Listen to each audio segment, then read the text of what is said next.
inclusive and supportive of I think we're jumping like the that? gun a bit. I think we're jumping the gun because the reality is a lot has to change, right? In order for society to get there, there has to be education around it, so that as a survivor or a victim in this space, I am able to come forward and say that I know that I'm being violated.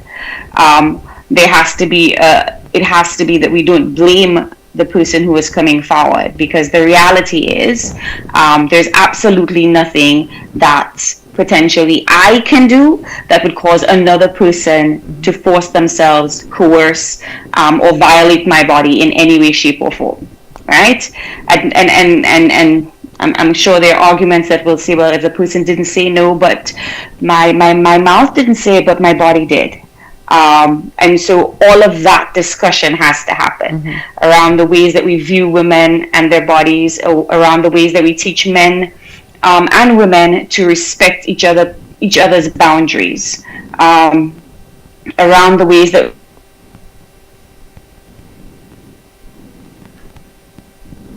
Ms. Hackshaw, a very special guest on this first interview. We have a suite of them which we will connect you with throughout the course of the program. We go up until 9. She should be back on with us momentarily, just disconnecting for a moment there. Let's hold on for a minute or so and see if she will reconnect. We're talking trauma and the impact that sexual assault in particular. Okay, we will have to try to reconnect with her again. So let's try to do that quickly. Lucian Hackshaw, who is a counselor and therapist as well, coming in on the discussion. Very important discourse. We will try our reconnection right now. Later on this morning, we make the journey over to Egypt, where we have an exclusive interview lined up with the Honorable Shannon Lebourne, who is the Minister for Sustainable Development, who is over there. You're back on with us? I am. Yes, you were saying that most times society jumps the gun and we're not supportive. No, I said.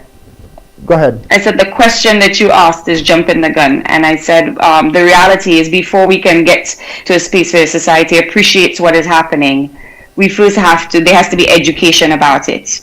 There has to be empathy around it. There has to be a teaching and an embracing of what a boundary looks like. There has to be accountability around it. And so a lot of that has to happen before we can even get society to appreciate what is happening, because there is no education about what sexual violence looks like, which in many ways leaves people questioning at times whether or not the thing that felt uncomfortable is a bad thing, especially if it happens where it is a family member or somebody in authority that perpetrates the act. So there has to be education around all of it. Then there has to be empathy for the survivor, because the reality is I didn't cause somebody to rape me or to sexually violate me. That person made a decision to ignore and violate my boundaries.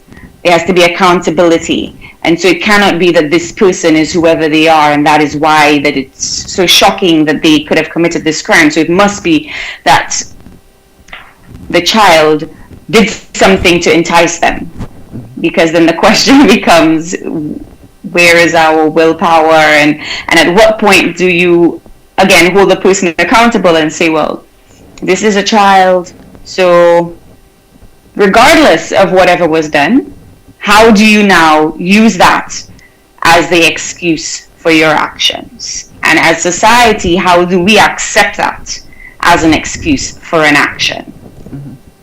The empathy for the victims and the survivors, and also accountability for the perpetrators, I think we can both agree that it goes back to how society reacts and responds.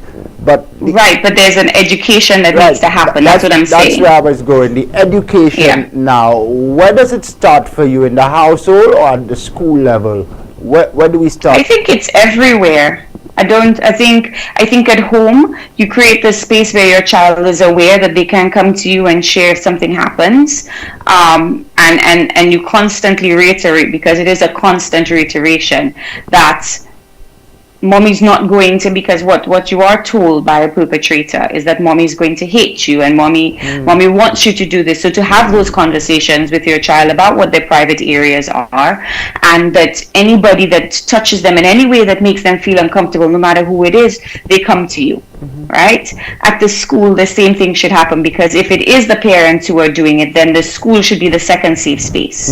And those are topics that should be taught in biology, in English. Like, we could make it a thing that comes through in any and almost every subject. So it is not just this one topic in this one area that we discuss once a year. And I'm not saying that that's what it is. I don't know what the school, where it falls in with the education system. I'm simply just saying that it can be done in multiple ways, so we can continue to validate, empathize, and teach in different areas in school. Yeah. Based on your research and based on your work, where why is the blame internalized amongst victims? Why is that the case? This will be our last question. Unfortunately, I have to run. I appreciate that.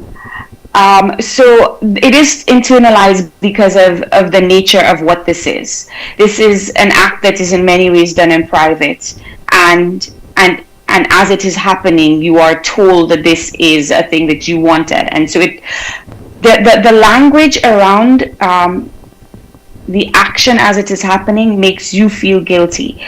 The way that society has created the narrative for sexual violence blames the victim before it blames the perpetrator. So it is internalized.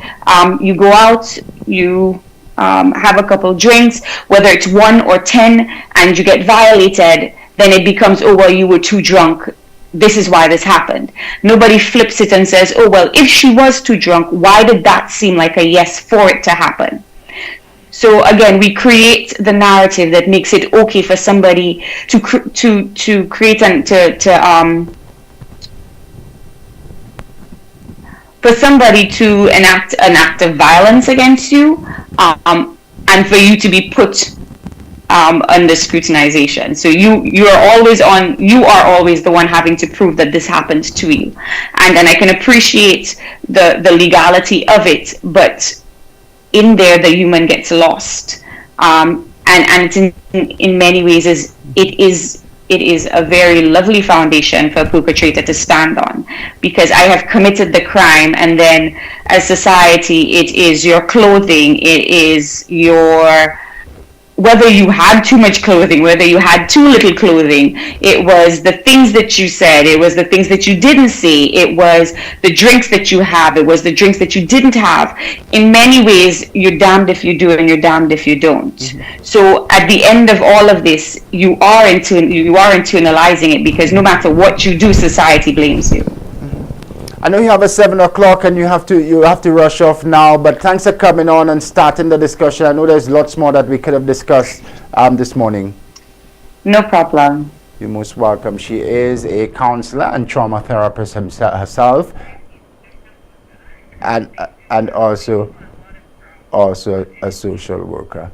Thanks so much. All right. As a trauma survivor herself, she has mended the broken pieces of her armor, and she has worked for years with her NGO to help clients fight against the reaction, to minimize the experiences. She has also worked to help others develop comfort beyond the courage to address their traumatic past, recognizing their strengths through healing journey. Through their healing journey. My next guest will continue the discussion deeper. We'll also have a special guest on the platform in studio this morning, and later, just about 8 o'clock, we connect over in Egypt with St. Lucia's Minister Shannon Lebourne, who has responsibility for sustainable development, education, and other matters, attending the 27th gathering of the Conference of Parties on Climate Change, which is now underway. That comes up about 8 o'clock. The word of the day, the financial tip, and lots more still to come on this edition of the program. Good morning. Thank you for for making us your choice, and we say happy holidays.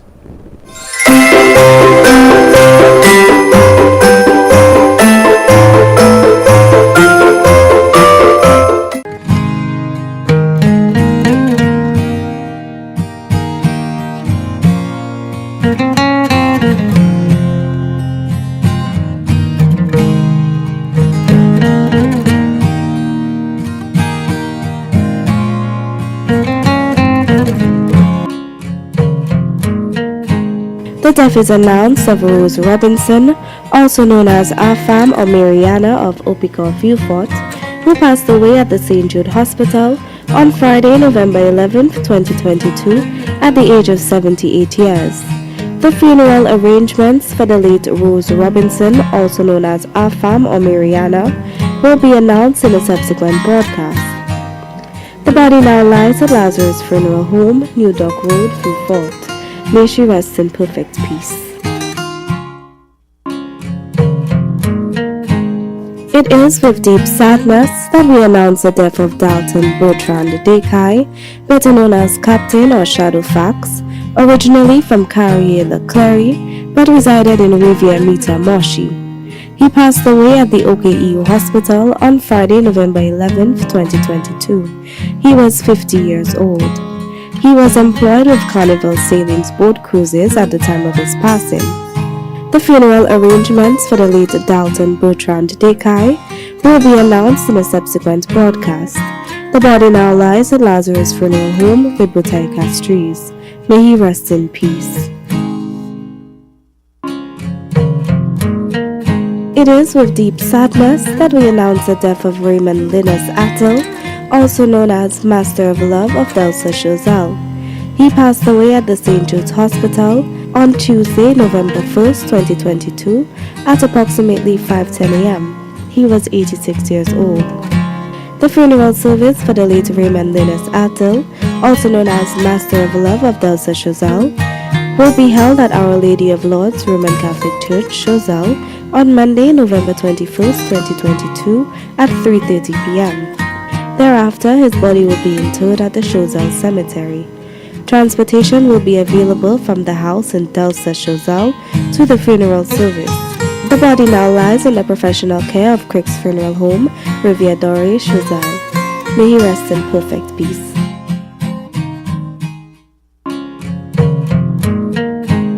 It is with heavy hearts that we announce the death of Florence Nelson Alexander, proprietor of Ivy Accounting and Tax Services, and also a former employee of the Inland Revenue Department and Customs and Excise Department. He was better known as Toton of Banan Latok.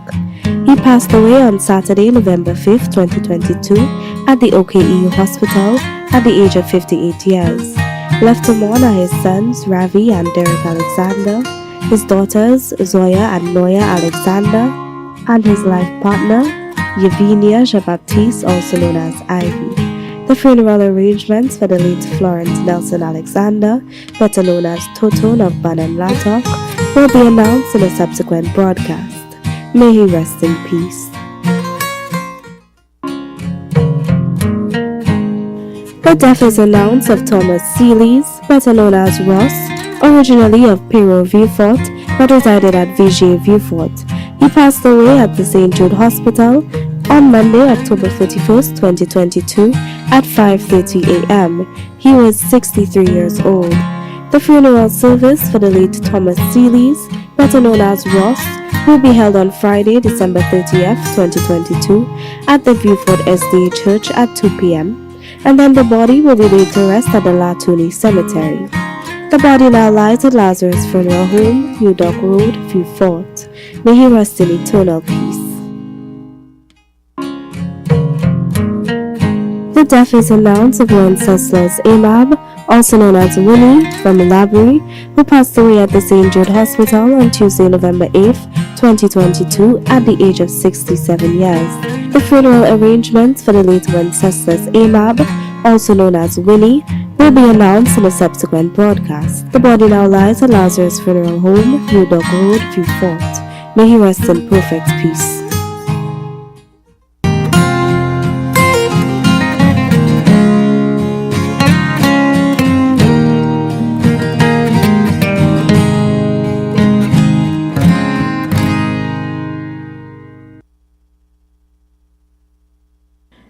management and staff of Hot FM Communications would like to extend our deepest condolences to the grieving families.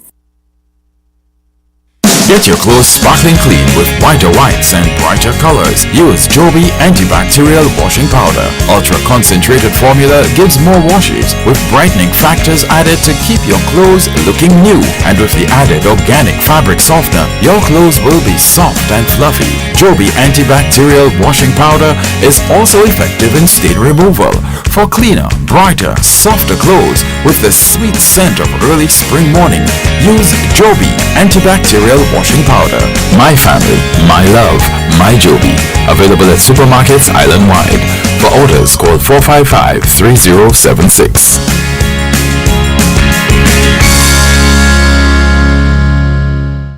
Ooh la la! See what's new at Courts. We've got great deals on living and dining room sets, appliances, electronics, and smart devices, and more. Shop today with no cash using Courts Ready Finance, 3 to 48-month payment plans available. Shop in-store or online at shopcourts.com. Come see what's new and take advantage of these great deals. Only at Courts. Bringing value home. Conditions apply.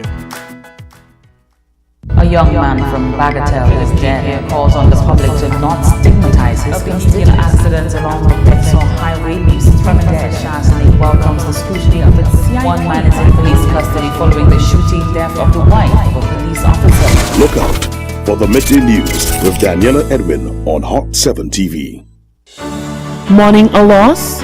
Hot 7 TV wants to help you celebrate the beautiful memory of your loved one with In Loving Memory, celebrating lives. Whether it's a birthday, a wedding anniversary, or some memorable occasion, or the anniversary of the passing of the dearly departed, Hot 7 TV will create a moving video tribute of that special person, showing how much he or she meant to you.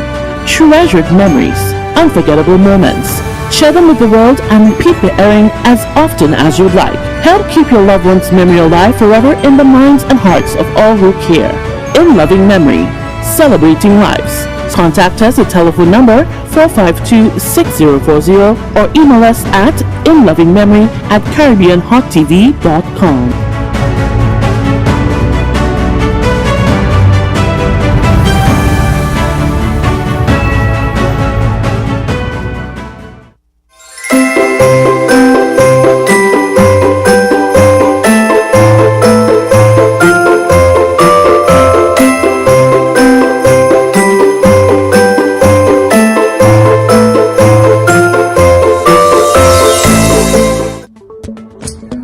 What's up, guys, and good morning. My name is O'Neil OJ Joseph, keyboard player for Morgan Heritage, and I'm asking you guys to check out Good Morning St. Lucia Vibes at Sunrise with Shannon Lebourne on weekdays from 6 to 9 a.m. on Hot 7 TV. Check it out.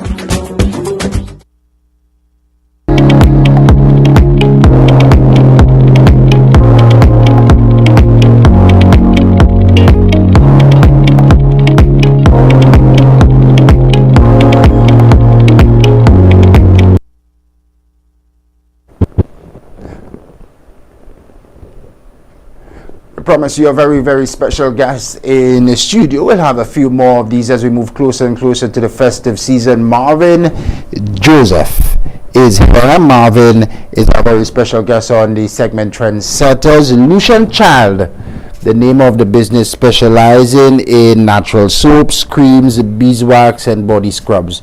Tell us, how did it all start?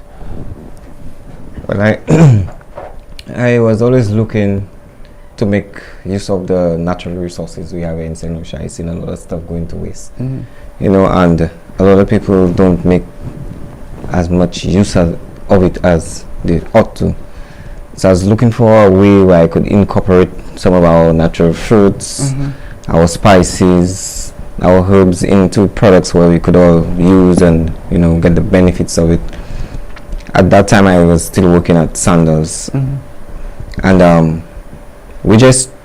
I just tried it as a hobby, and then people liked it. They started asking for it, and then we started making more and more flavors.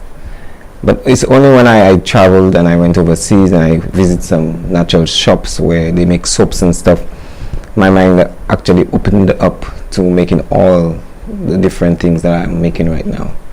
But I just started with soaps. Excellent. And you use natural products. Share with us what are some of these products that you utilize? So we make soaps out of cinnamon, out of turmeric, charcoal, glory cedar, moringa, neem. Interesting. Yeah, so I have right now 18 different soaps in my product list. Product list. Interesting. Some of the fragrances, some of the flavors, if you may, hearing for the very first time, the moringa, and some of the others that you mentioned. How's business been going? It's going good. It's going good. It was a little better before COVID, but it's picking up again.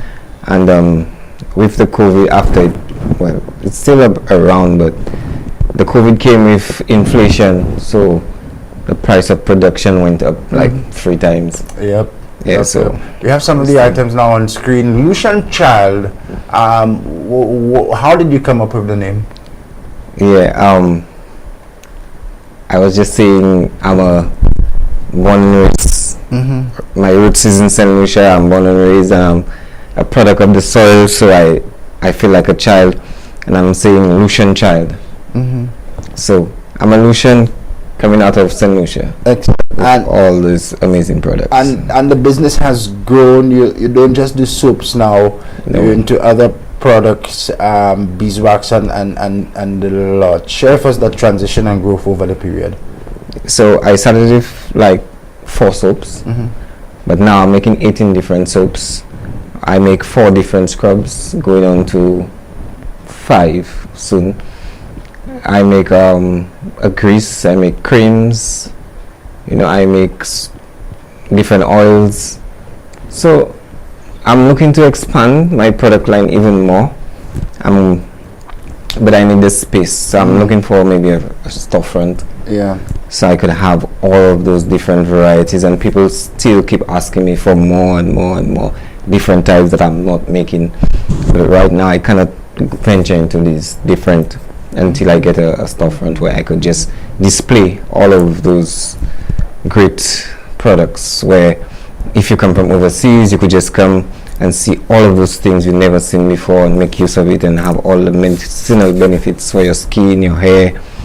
Some of them good for eczema, some of them good for liver spots, pimples, hair growth. So it's a wide range of products I just want to make available for all of us, and even the people coming to visit the island to have, so they could make use of it. Absolutely. And you in business now for how long? About 5 years. 5 years. And you've seen there is progress. You started off with 4 soaps, now doing about over a dozen, 16 plus 18 I think it is. 18, yeah, 18 and soaps. moved on to scrubs and other items as well. How difficult do you find for you to get the natural products that you require so much? Well, the stuff I get from hair St. Lucia, it's not that difficult. It's not that difficult. The only things it may be a little difficult to get is things that I order sometimes. It'll take a little while to get here. Like the sodium, I used to order it, but now I'm getting it here, but the price have increased like 5 times already. So the coconut oil, the natural coconut oils, I get it here. Even though I may make an order today and they'll tell me they don't have right now, but I'll maybe get it next week, but I will get it for sure. Yeah, excellent. Yeah. That you're using local manufacturers or local suppliers to back your business. Your clientele, where are you selling, and what are people saying? Are they surprised when they use these products, or what's the feedback been like? Well, people are amazed with the products. They always give me the review. I'm on Instagram as Lucian Child and Facebook as Homemade Organic Soaps. I have a location. I have a table set up by Republic Bank in the Boulevard. I have my sister selling for me, and I have some products at Baywalk, Black Amigo. I have some products in the craft market as well, and I even do wholesale for some people. So if they want to buy to resell, I give them at a reduced price so that they could make a profit. Nice. I have some products at Glam Bar Salon that's in Rodney Bay next to Harbour Club, where Alice have all the containers here. I have some products in Order Shop. That's what's the name of that street where the John Compton statue? That's William Peter Boulevard. You're talking just off the boulevard there? Yeah, just off the boulevard by Voyagers. The Voyagers building. Yeah. So you're well around in some good locations. Connections abroad for export. People calling and requesting out there. Yeah, people will reach out to me on Instagram and tell me they would like some products. I would ship it up for the post office. Nice. Yeah, I'm with Nudge right now. So Nudge does pop-ups as well, and they have this booth at Mega Massey. So they have different entrepreneurs come together and display the products, so you could get it available at Mega Massey. I go to Viewfort sometimes on Thursdays and Fridays as well. I do pop-ups down there as well. What's your vision for Lucian Child? Where do you see it? What do you hope it to grow? What do you hope it to grow and mushroom into? Well, Lucian Child, I want to make it like something you look forward to when you visit St. Lucia, or even though you're not coming from overbroad, but when you visit the store eventually, it will be something amazing. The scents, the variety, just anything you could think of locally, it would be available to you. So, and I want to get it to a point where I could get it to all the supermarkets, maybe the hotels. So I want it to be something big, something you could Speak to us about the effort that you put into your branding, packaging, and ensuring that you're producing product of standard. Well, I do a lot of my own testing and stuff. Right now I'm rebranding, so I will be having better labels with the new logo. That's the new logo right there. Right. Yeah, so Lucian Child. I'm currently transitioning to the rebranding process. Yeah. Excellent, but for you it's a big priority. Yeah, it is. It is. What do you think needs to be done for entrepreneurs like yourself to support your business ventures and to make it something that it's beneficial, not just for you, but for the local economy? Well, I think they should. What do you think needs to be done for entrepreneurs like yourself? Well, it's a little difficult when you have to like pay all the shippings and duties and everything. So I guess that could be subsidized or something, you know. And then the rent, so like if you get a place to operate, the rent's kind of really high. So I don't know if they could help us, maybe because we have so much extra empty land all over the place, where you could help us with a little manufacturing factory, whether we pay the price not as high as something, help you manage your business a little better. At least something subsidized. Yeah, to offset some of your costs. And perhaps what you're already doing with Nudge is a start where small businesses like yourself can collaborate. And then you can share costs to help things and to help out the situation. Where can people find and locate you in terms of online? Oh, I'm on Instagram, so people would message me on Instagram and I would respond. Lucian Child on Instagram. So if you want to place an order, when you're on Instagram, Lucian Child is what you search for. You have a business contact? 717-8638. 717-8638. Some more footage there from you guys doing some groundwork, pop up in Viewfort. Yes. Looked like it was well supported as well. Let's keep some more of these images on there. That one looks like the turmeric baking soda set. Yes, we have turmeric with rice and potato. That's a soup. We have the baking soda. Turmeric with rice and potato. Yeah. Interesting blend. Comes with a turmeric rice. And now let's go back, please, Don. Soap, and there's a baking soda scrub and moisturizing cream. The moisturizing cream is turmeric as well? No. Okay. But it has glycerida in there and neem, so it would help with eczema. It would help with dark marks, rashes, sunburns. It has cocoa butter, shea the butter. health benefits as well. It's therapeutic items as well with health benefits. Helps with a lot of skin ailments. Yes. Priced well as well. 44 EC for the set. Let's put a few more in there, Don, as we wind down. He's on Instagram, and before he goes, he will share with us the cell number again. Lucian Child. He's been in business for just about 5 years. Transitioned from just a soap maker to other products as well. For young business people, or for young men who want to start business, what would be your advice? Well, so long as you know what you would like to do, and you're passionate about it, you should just give it 100%. Never give up. Yes, you will get challenges, but you need to pursue. You will get where you're going. You will get to where you need to be. Just pursue. Yeah. And persevere as well. I want to thank you for accepting the invitation and coming here. And it's my pleasure. We wish you the very best in business. Share the number once again, because we want to invite people to contact you.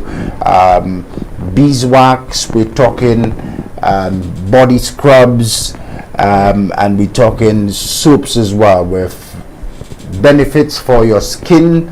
They're therapeutic, and they're well scented as well. Gloricida, neem, you name it, he produces it. So the number again where people can contact you? It's 717-8638. 717-8638. The name of the business, Lucian Child. And you support Marvin Joseph, the young entrepreneur, very special guest on this morning's program. Again, Marvin, all the best in business, and we'll keep in touch with you to see how things advance. Thank you very much, and I'm willing to share the progress all the time. Excellent. So call him up, support local business like we do, and we always encourage you to do. Give him a call, place an order. He's on Instagram if you follow social media, or you can use the cell number and place an order. Trendsetters today, Marvin Joseph, our very special guest, the man behind Lucian Child.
Get your clothes sparkling clean with whiter whites and brighter colors. Use Joby antibacterial washing powder. Ultra concentrated formula gives more washes with brightening factors added to keep your clothes looking new. And with the added organic fabric softener, your clothes will be soft and fluffy. Joby antibacterial washing powder is also effective in stain removal for cleaner, brighter, softer clothes with the sweet scent of early spring morning. Use Joby antibacterial washing powder. My family, my love, my Joby. Available at supermarkets island-wide. For orders, call 455-3076.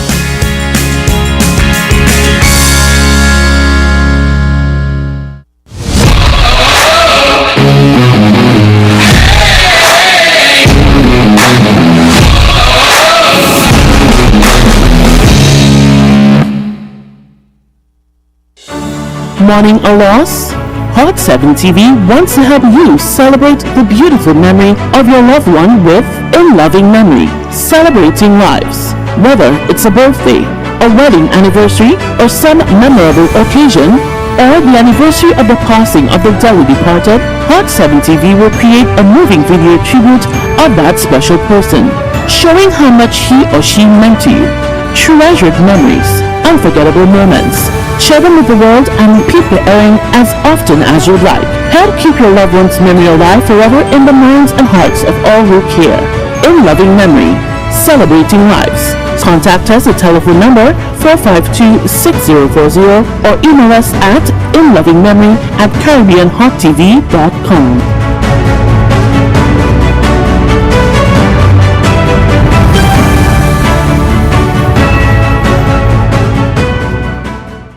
A young man from Bagatelle is dead and calls on the public to not stigmatize his concealed accidents along the Bexar Highway. From there, Shannon welcomes the scrutiny of its CI. One man is in police custody following the shooting death of the wife of a police officer. Look out for the Midday News with Daniela Edwin on Hot 7 TV.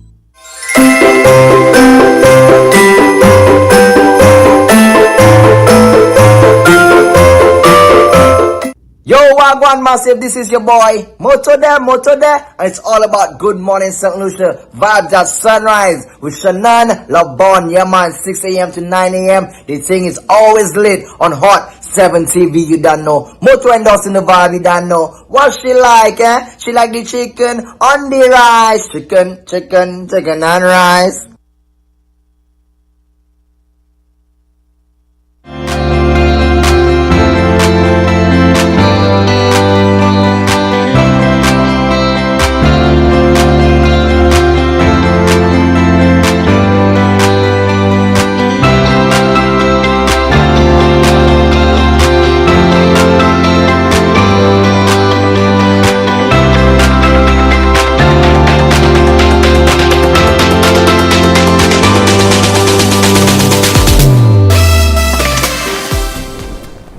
Welcome back as we continue to extend best wishes to you and yours, moving closer and closer to Christmas, closer and closer to the climax of the festive season. We switched it up a bit here on the platform, and we thank you always for making us your choice in the morning. We have a few more special guests on today's edition of the show. We hope that you will continue to remain with us until 9 o'clock. Let's bring you the word of the day for today, Tuesday, sponsored by Joby Laundry Detergent, distributed in St. Lucia by Fruit Seafood Limited.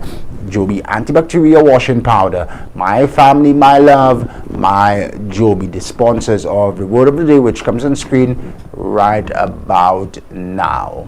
Magnanimous for today, Tuesday. The word for today, Tuesday, November 15th, magnanimous, an adjective, and it means magnanimous is a formal word that means having or showing a generous or kind nature. Magnanimous is a formal word that means having or showing a generous and kind in nature.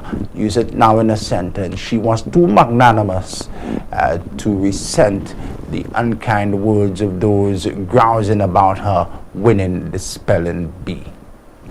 Interesting, Don. She was too magnanimous to resent the unkind words of those grousing about her winning the spelling bee. Today's word and adjective, magnanimous, which means having or showing a generous and kind nature.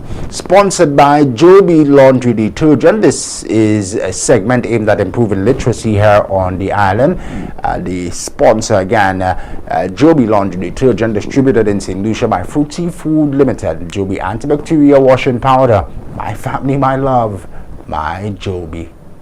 Get your clothes sparkling clean with whiter whites and brighter colors. Use Joby antibacterial washing powder. Ultra concentrated formula gives more washes with brightening factors added to keep your clothes looking new. And with the added organic fabric softener, your clothes will be soft and fluffy. Joby antibacterial washing powder is also effective in stain removal for cleaner, brighter, softer clothes with the sweet scent of early spring morning. Use Joby antibacterial washing powder. My family, my love, my Joby. Available at supermarkets island-wide. For orders, call 455-3076.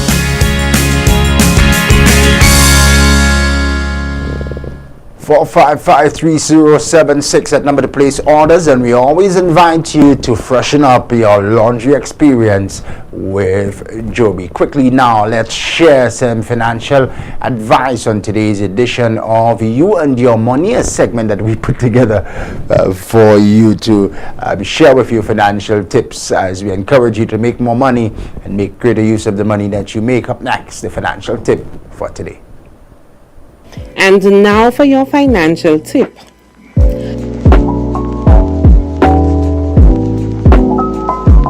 Keep track of interest rates. With almost any financial move you make, interest rates will follow. Credit cards, student loans, mortgages, savings accounts. These are just some of the types of loans, debts, and the financial accounts you'll have that come with an interest rate. Why is it important to keep an eye on interest rates? Knowing the interest rates on these various types of accounts is essential because you might be spending more or earning less on your various debts and saving commitments. It's best to keep an eye out for your interest rates so you know what accounts to focus on. This has been your financial tip.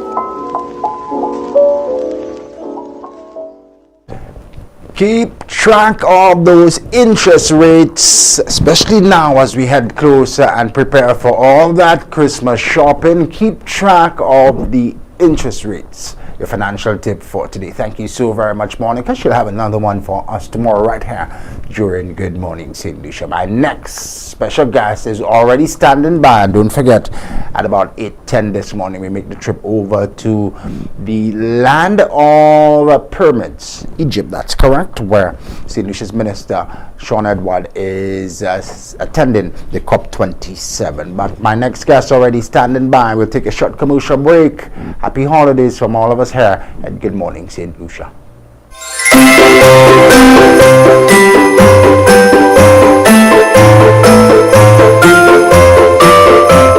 Ooh la la! See what's new at Quartz. We've got great deals on living and dining room sets, appliances, electronics, and smart devices, and more.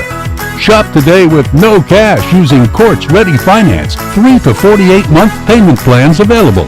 Shop in-store or online at shopquartz.com.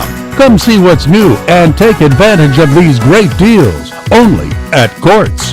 Bringing value home. Conditions apply. Mourning a loss?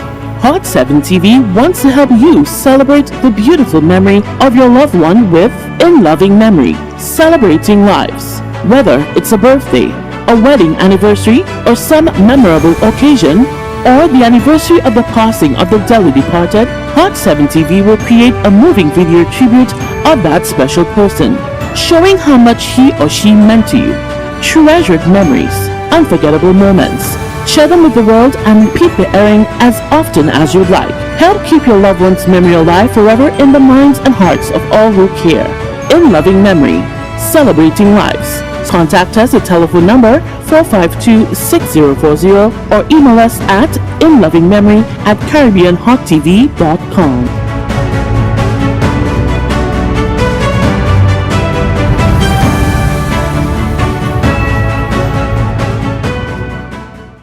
A young man from Bagatelle is dead and calls on the public to not stigmatize his constituent accidents along the Bexar Highway. From dead, Shannon welcomes the scrutiny of its CI. One man is in police custody following the shooting death of the wife of a police officer. Look out for the midday news with Daniela Edwin on Hot 7 TV.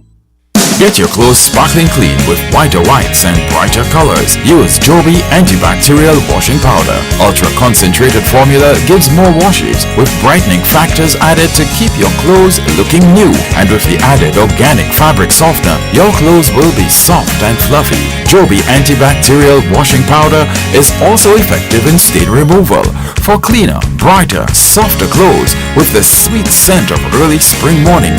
Use Joby antibacterial washing powder. My family, my love, my Joby. Available at supermarkets island-wide. For orders, call 455-3076.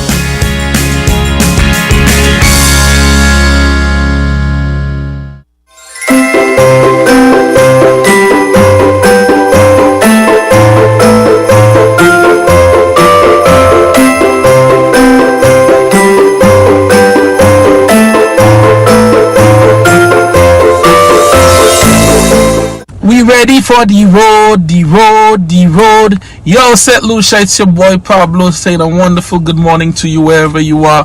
And don't forget, every weekday on Hot 7 from 6 a.m. to 9 a.m. something called Vibes at Sunrise with your boy Shannon Lebourne. Tune in to keep informed on the latest news and everything going around in the country. You don't know the vibes. Pablo in the building.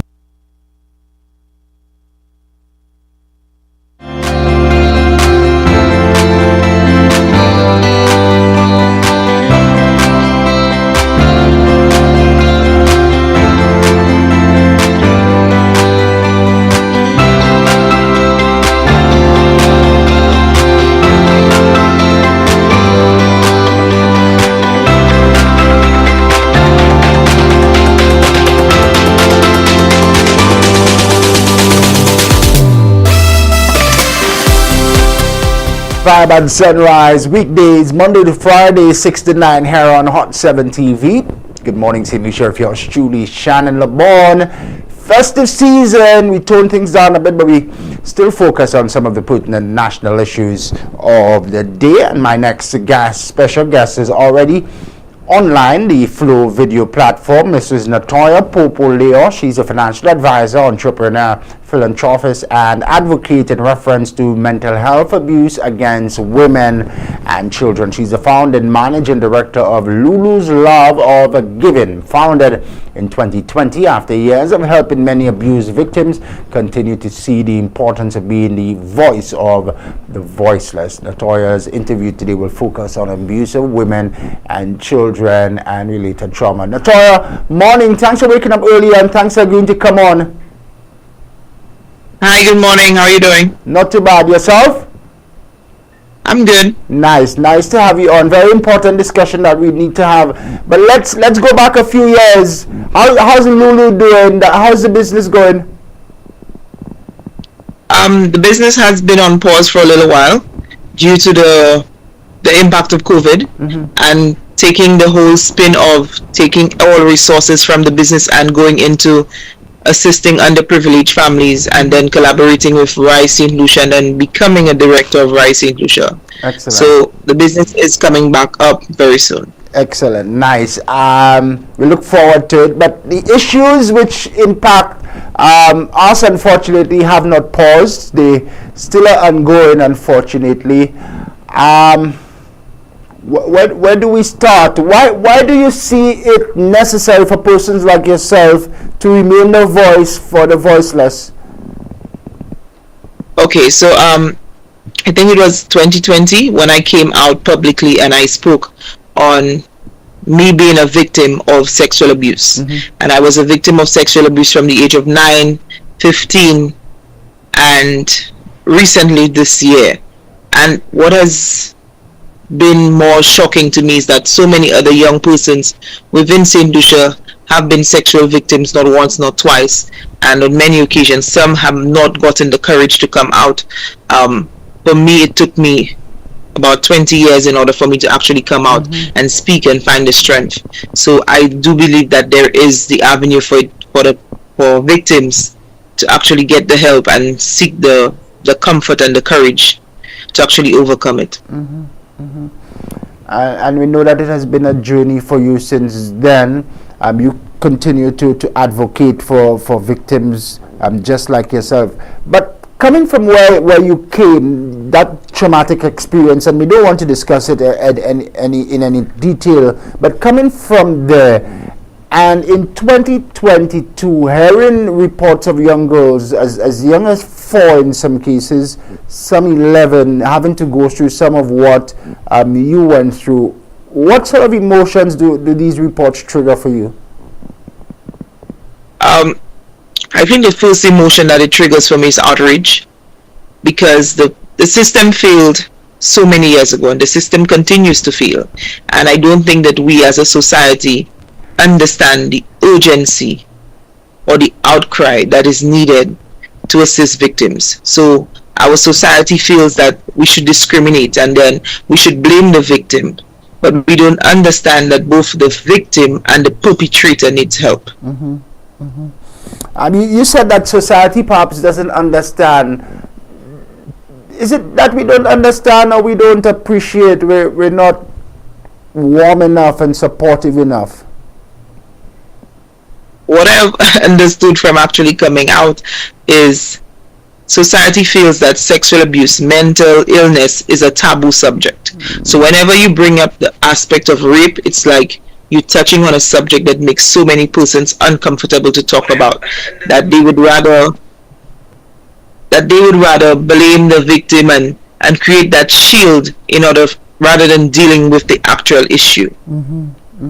It's not going to happen overnight in terms of changing that societal perspective. Sorry, but where do we start, Natoya? Where do we start? We start to accept that we do have a problem in society in terms of sexual abuse and other forms of abuse, and we start to discuss solutions on how to alleviate the problem. We start to understand that we need to create avenues in order to assist persons with mental illness. Mental illness cannot be, you cannot go to the doctor and be diagnosed for mental illness, but there are ways to alleviate the issue. Let's separate the two issues now. The issue of mental illness and abuse. Mental illness, we'll tackle this one first. How prevalent they actually fall hand in hand though, Shannon. Yeah? Yeah, they actually fall hand in hand. Connect the dots for me and for our viewers. Okay, so someone suffering from mental illness. Now, there are various forms of mental illness. In order for you to actually abuse someone, there has to be something psychologically wrong with you. There are persons who are narcissists. That is a form of mental illness. So when I say it goes hand in hand, it starts mentally. And persons don't understand that neglect is another form of abuse, but it also, you're dealing with something mentally that causes you to neglect someone. Yeah, thank you for that. I have a better appreciation of it now when you say they go hand in hand, because either way, a perpetrator of some such crimes, it speaks to some mental disorder, of some mental shortcoming. How prevalent do you see it in our society, mental illness first to begin, and why is it not being given prominence like the other ills? Well, you said perhaps one is because society is just cultured in a way to see it as a taboo subject. What are the other factors? I think that we've raised up in a society where persons feel that when you say mental illness, that means that you're mad, you're crazy, and you either have to be walking on the street without clothes, without shoes. You either have to be acting up a certain way for you to be diagnosed with mental illness. And I think the first step in order for us to deal with this is by educating the public on the various forms of mental illness and how to deal with it. Because truth be told, we do have police officers, we have persons in very high positions in society who are battling various forms of mental illness. Depression is another form of mental illness. Yeah. And it's as you rightfully said, it's an illness, no fault of the person. Most times, most times. In terms of societal support, what structures do you think is necessary for us to provide the care, attention to people who suffer from mental illness? Like I said, the first avenue we need to start with is education.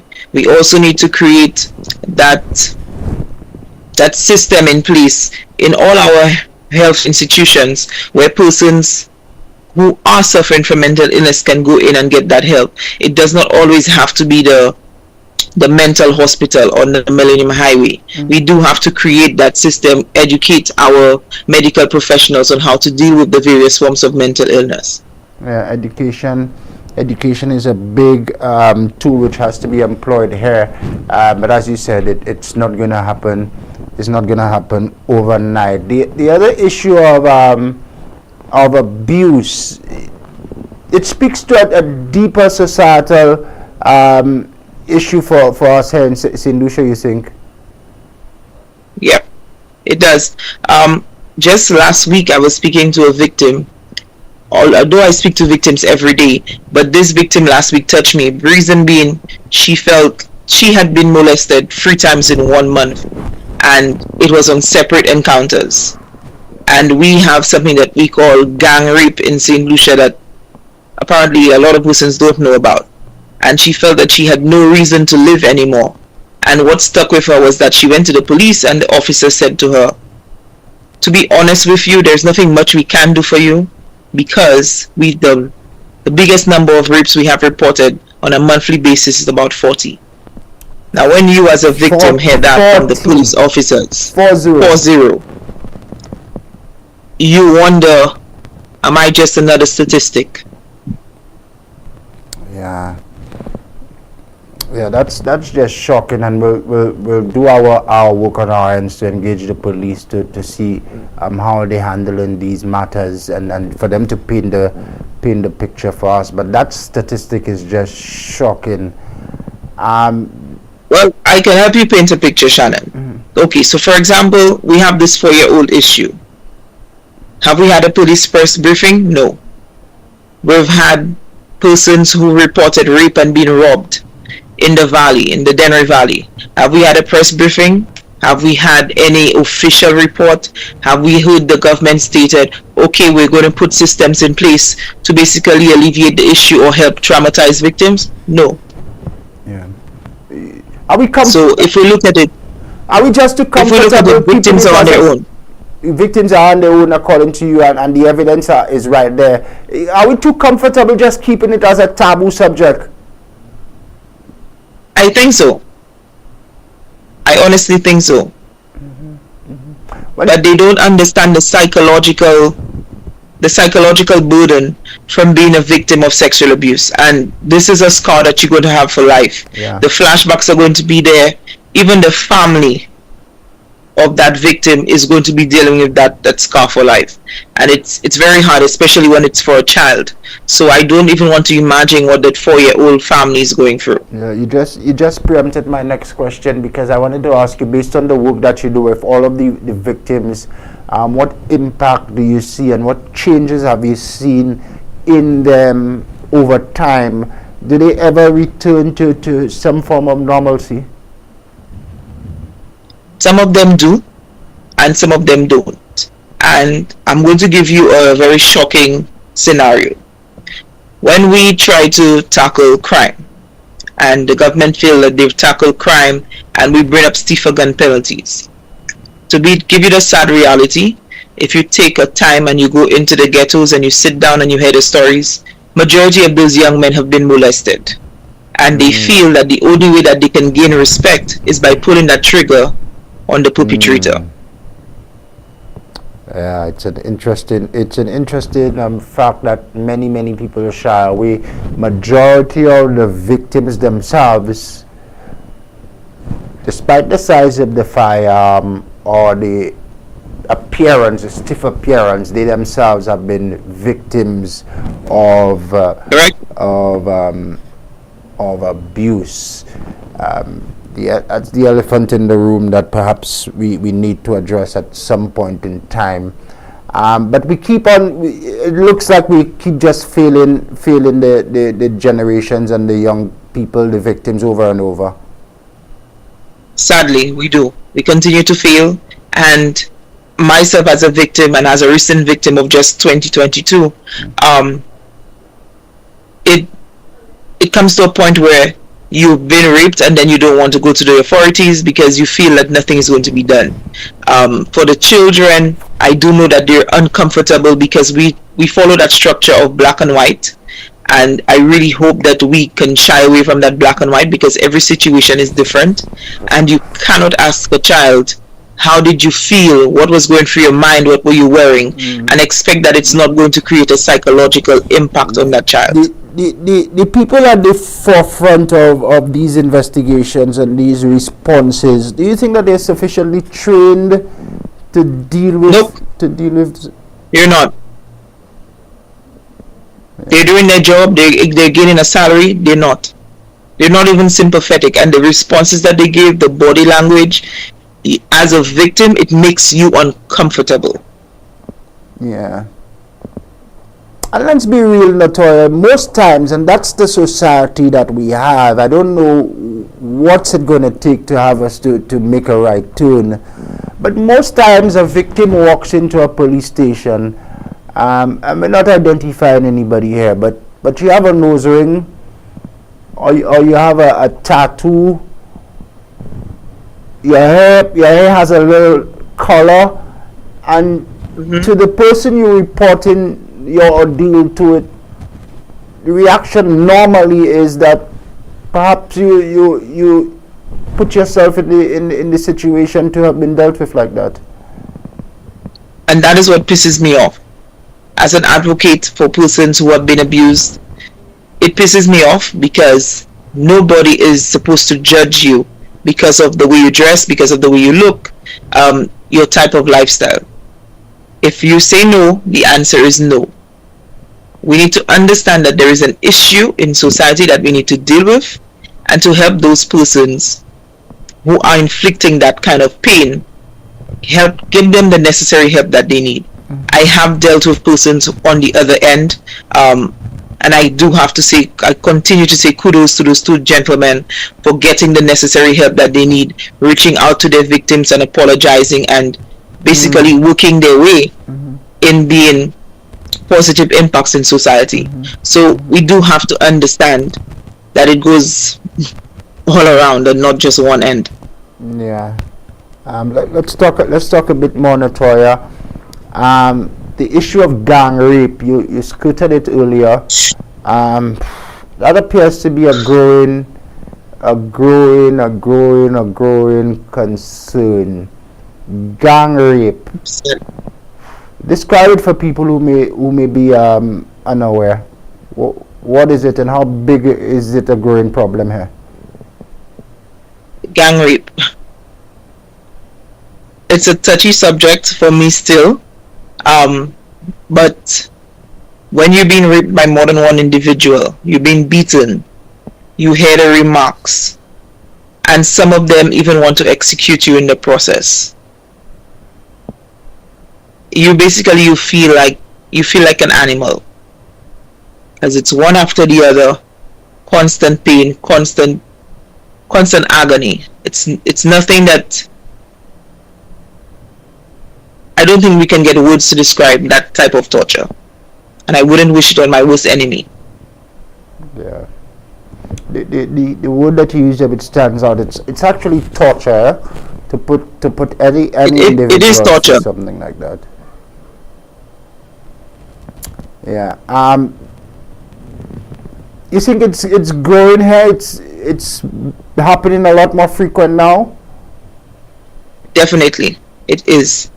If I can, okay, so like I said, I was a victim early this year, and that was gang rape. I know a few other victims who went through it as well. And if we bring up the issue of Minel, that's another one. We bring up another issue of a young lady that was left for dead at Pigeon Island, and we bring up some other issues, even the most recent one that was reported to the police in the Dennery Valley. All those are gang rape incidents. Yeah. You think that you have some people, perpetrators, rapists, in a group, perhaps in that secret community? You think there's a good number of people of that ilk amongst us who pose this threat? I hope not, Shannon. If that is the case, then the issue is a lot bigger than we actually imagine. Yeah. That's an issue of serial rapists. It just crossed my mind, because the way you painted that picture, Dennery Valley, that incident in and around the gardens in Castries, VG, Pigeon Island, VG, your own incident. It might be surprising that if it's just coincidence happening, or if perhaps you have a a group of. I wouldn't say it's not coincidence, because from victims that I've spoken to, a lot of the cases have a lot of similarities. So I wouldn't say it's coincidental, and I wouldn't say it's not, and I still would not say that it's not the same perpetrators. So it's a lot to question. Yeah, a lot of the cases. And it's a lot on the authorities, but I do think that the necessary attention needs to be given to those situations. Let's just get some feedback from one of our viewers, and then we'll continue for a few more minutes, Natoya. Just hold for me. Somebody saying good morning. No problem. Hi, Nigel, who says good morning. 40 rapes per month. Is that 40 different men raping women, or the same men or group of men raping women? If you get 40 complaints per month, then you have a deeper problem. So that has to the police implement. What has the police implemented to deal with this out of control number? It's similar to the issues that we were touching, Natoya, whether or not it's a group of individuals or a serial rapist making his rounds within our community. And as I said, we will do our efforts to engage the police to see what is being done to deal with this particular issue, because the picture that you painted, it's a really dark one. It is a really dark one, and I do think that we can't only put the pressure on the police. It does have to involve various government agencies coming together. I will put the pressure on the government, because I have been putting pressure on the government. It doesn't matter which administration is there. We do need to understand that there needs to be an agency dealing with persons, especially in terms of sexual abuse. This is crazy. Let's just look at another scenario where a young boy was molested, and he's now living with a deadly disease called HIV and AIDS. What exactly are we doing to help this individual? What about the 3-year-old and the 5-year-old who was raped just 2 years ago, they were given the STD that they have to live with for the rest of their life? Are we even ready to deal with these topics? Are we helping the family? How are we helping these parents to cope? What exactly are we doing? Yeah, that's where we started, Natoya, when we were discussing the impact that it has. These victims never get to live a normal life. They hardly ever get to live a normal life. Take the boy victim who now has HIV and AIDS to live with for the rest of his life.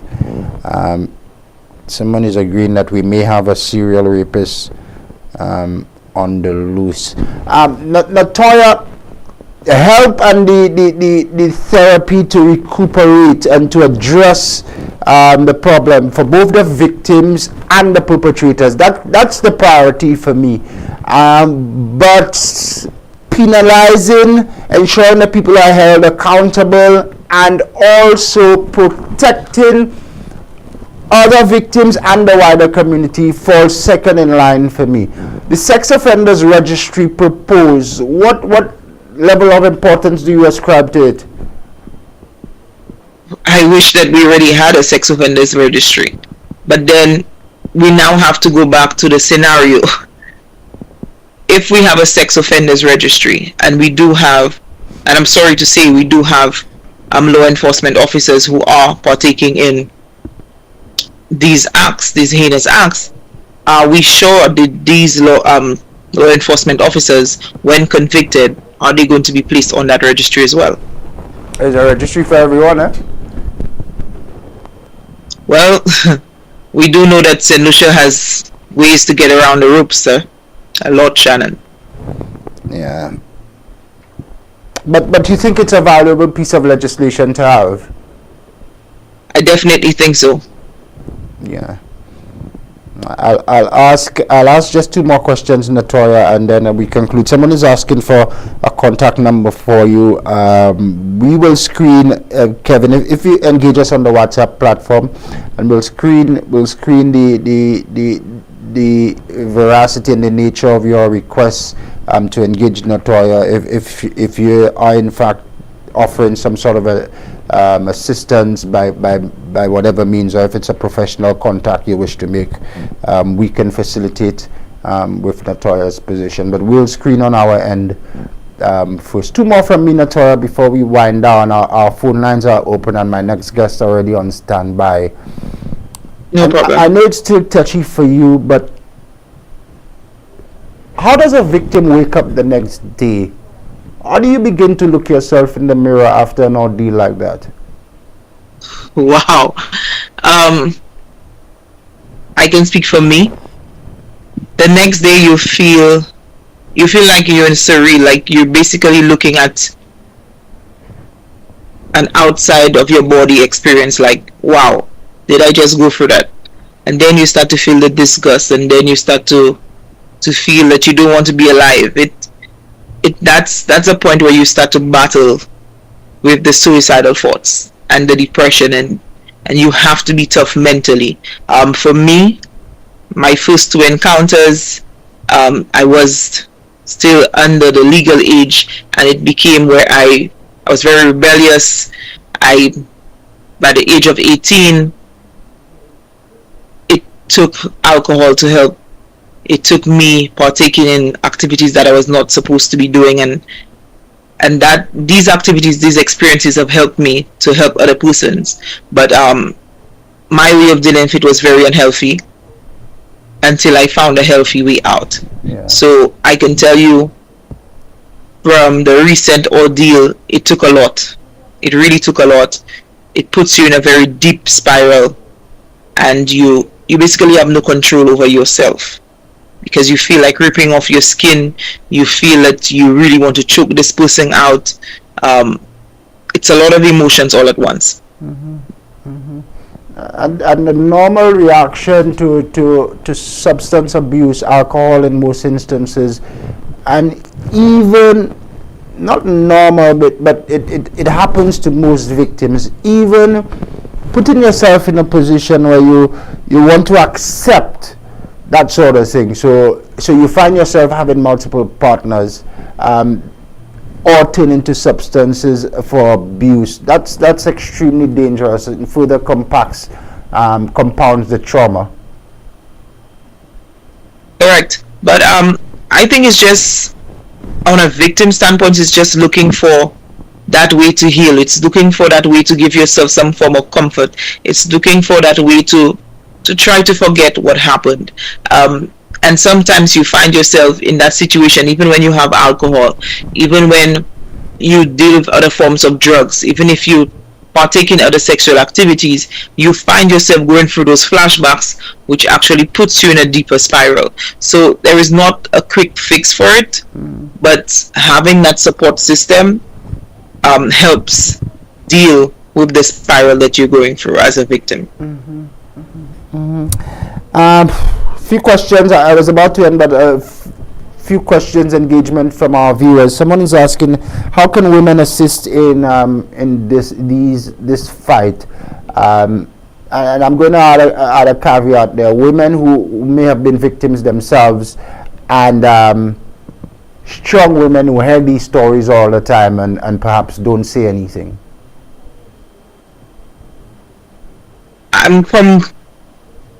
How can women help? I know for me, my first program live on air, opening up about my scenarios, by the time I was off air and I gave my contact information, I had received another 30 messages of victims wanting to speak out and victims just wanting that avenue to vent. So create that avenue for voiceless persons to speak out. It may not be in the public, but it may be in some form of NGO purposes where they can speak, they can get that support system and feel that they have that strength. Secondly, I would say, if we do get any form of rehabilitation centers in St. Lucia, that we need to come collectively and support victims. That's the only way that we can move forward. Based on a contribution from one of our viewers, Natoya, I will ask this: is there any value in women in particular being more cautious being guarded in and around bars, the consumption of alcohol and other intoxicating substances. Is there a need for women to be more cautious? I say this because someone just sent in a contribution which in part suggests that sometimes women engage in activities which put them at risk. Yes, I do agree that women engage in activities which put them at risk, but a lot of the time, a lot of victims have not ingested any alcohol. A lot of the time. You can be in your home and you would be at risk of being raped. You can be in your vehicle parked and you at risk. There is no safe place that I can think of that you would not be at risk. It's a sad reality. And if I pin this picture for you, you're lying down in your car and Lord and behold, gang raped. You have no form of alcohol, no form of drugs in your system, yet you're raped. So no matter where you are, you're still at risk. I will say to women to be a lot more vigilant and to train themselves, to defend themselves. But that's the best advice I can give now. One more from a viewer. How do we change the value systems in our youth to appreciate that women should be respected and rape is just not an in thing or a cool thing? Like I said in the beginning, Shannon, I think education is our number one priority on this one. We need to educate. I do think that a program needs to be in schools to teach our youth in terms of similar to the program that we currently have ongoing on crime prevention. We do need another program in schools teaching persons in terms of sexual abuse, mental illness, and various forms of other abuse. After we've taken it from the schools, we take it on to the various communities. And I think that is where we're able to impact education, collectiveness, collaboration, and understanding that it's not just a woman's problem, it's not just a child's problem, but it's a societal problem. I'll give you the last 60 seconds, Natoya, to speak to two segments in our society. Speak to that boy child or girl child who is a victim of abuse, not knowing where to turn, not knowing how to feel, and perhaps is blaming herself or himself. Speak to that grouping for me, and also speak to the perpetrators who may or may not be serial rapists, who are comforted sometimes in gangs to assault women and rape, and some as well who hear the stories from within the comfort of the air-conditioned offices and continue to perpetrate these acts. I allow you lastly to speak to both segments of that society. Okay, no problem, Shannon. Okay, so in terms of the perpetrator, you are inflicting pain, you are inflicting horror, you are permanently scarring the life of someone. I urge you to get the help that you need. I urge you to try to make peace. If you already have victims, reach out to them, see how you can help alleviate the problem, see how you can impact society positively. To the victim, I know it's dark, I know it's scary, I know you feel alone, and those of you who are feeling like you want to end it all, give life another day. Reach out to someone. Write. Take a pen, write poetry, write how you feel. It is not the end of the world. There are persons out there who are willing to help you. There are persons out there who are willing to bring out the best in you. And this is not the end of your life. Let's help it be a journey, a chapter that you can look back on and see that I made it through. I know you are strong and you are going to make it through. I know for many, it's extremely comforting hearing your voice. I want to encourage you to continue to be strong. No one knows your story or your struggle like you, but you continue to hold steadfast in your beliefs, and you continue to advocate for victims just like yourself. I don't know where you draw the motivation and strength from, but you continue to do it. So from us, continue to be the advocate that you are. We seem to have just... I don't want persons to go through the pain that I went through. So I'm going to continue, and I'm going to ensure that the correct avenues are given to help victims and perpetrators. And I can appreciate from your position within the NGO Rise St. Lucia as a director now, we will continue to hear your voice loud and clear. Yeah, you will continue to hear my voice as a director of Rise, but you're also going to hear my voice in terms of pushing the other NGO, Lulu's Level of Giving, to ensure that NGO is focused on dealing with persons battling sexual abuse and various forms of mental illness. So there are a lot of things in the pipelines, and I really hope that we do get the support of the various agencies to alleviate the issues that's plaguing our society. Yeah, excellent. Well, you keep us posted. Somebody sending you a beacon of hope. Somebody saying that you're a beacon of hope. Blessings to you.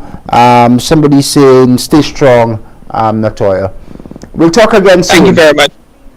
No problem. Just hold on for me. Perhaps somebody wants to engage. If you have a caller on the line, if you don't have to rush out, Natoya, just let's put this call on the air. Good morning. Welcome. No problem. Welcome to the platform. Hi, Shannon. Morning. Morning. And your guest, good morning also. Shannon, I have been in the unfortunate position of having sometimes first-hand knowledge of the kind of pain that this sort of activity causes. And the young lady you had in your show, there must have been, has to be a very strong person to even talk about this thing. The rough thing about it is that this thing has been going on in St. Lucia, even during the times when we were supposed to be an educated, modern society. And very little has been done about it over the years. I personally remember writing stories to almost all the newspapers. I, who hardly go to church, I have even written in the Catholic Chronicle. I have been on radio shows, and it seems that nobody ever listens. I've always tried to impress upon people, when a lady is violated, effectively she dies. I appreciate the young lady saying that this is the thought that should not come to one's mind.